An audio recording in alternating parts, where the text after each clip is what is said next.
Hi, my name is Shruti Panda, and I am in Professor Hardaway's ITM 201 class, Section 4, and this is part 2 of my research on data analytics.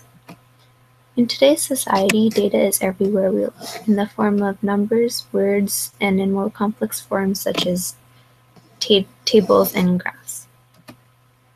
So why is data so important if it's everywhere we look? Data can help us in many areas such as sales, inventory, and the areas of finance and accounting. So what is data? Data is any facts, numbers, or text that can be processed by a computer. In this presentation, we will talk about the different types of data, what is the relationship between data and information, and 3 important aspects of data, which are data analytics, data mining, and cognitive computing. So what are the types of data? They are operational and transactional data, non-operational data, and metadata. Operational or transactional data includes sales, costs, inventory, payroll, and accounting. Non-operational data includes industry sales, forecast data, and macroeconomic data. Metadata is about the data itself, such as logical database design or data dictionary definitions. So what is the relationship between data and information? The patterns, associations, and relationships among this data can provide information. Information can also be converted into knowledge about historical patterns and future trends. For example, analysis of sales transactions can give information about which products are selling and when. Also, analyzing information on retail supermarket sales can be analyzed in light of promotional efforts to provide knowledge of consumer buying behavior. So what is data warehousing? This is defined as the process of centralized data management and retrieval. Data warehousing represents an ideal vision of maintaining a central repository of all organizational data. Centralization of this data is needed to maximize user access and analysis. So now we'll go into data analytics. Data analytics is an important aspect of data and is defined as the science of examining raw data to draw conclusions about information. It's used in many industries to allow companies and organizations to make better business decisions, as well as in the sciences to verify or disprove existing models or theories. Data analytics focuses on inference, which is the process of deriving a conclusion based solely on what is already known by the researcher. Data analytics can be divided into 2 categories. One is exploratory data analysis, or EDA, where new features in data are discovered. The second is confirmatory data analysis, or CDA, where existing hypotheses are proven to be true or false.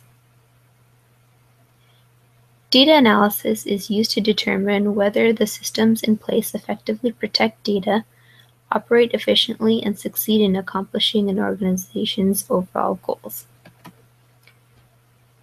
So what is data mining?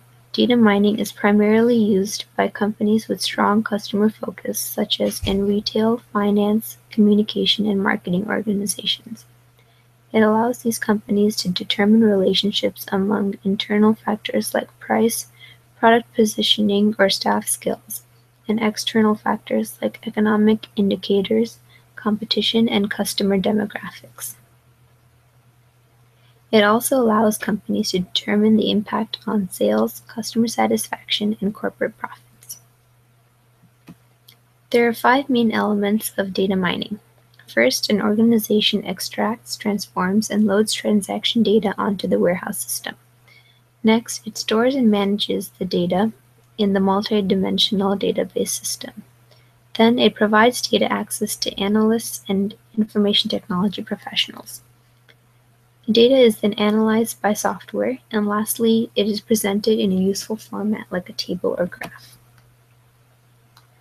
So what is cognitive computing? It is defined as the stimulation of human thought processes in a computerized model. Cognitive computing involves self-learning systems that use data mining, pattern recognition, and natural language processing to mimic the way that the human brain works. The goal of cognitive computing is to create automated IT systems that are capable of solving problems without requiring human assistance. Cognitive computing systems mainly use machine learning algorithms. Some examples of cognitive computing include artificial intelligence applications like expert systems, natural language programming, neural networks, robotics, and virtual reality. The term cognitive computing is closely associated with IBM's cognitive computer system named Watson. So going over what we learned in this presentation, data is facts, numbers, and text that can be processed by a computer. The three types of data are operational, non-operational, and metadata. Information is defined as the patterns and associations among different types of data. And we also went over three important aspects of data called data analytics, data mining, and cognitive computing. So looking to the future, we can expect to see many new sources of data, and these sources can come from the Internet of Things. It will also be easier to access different algorithms, and more people can be expected to be involved with data outside of data scientists, such as people that work in HR, sales, finance, and more. And that is the end of my presentation. Thank you for listening.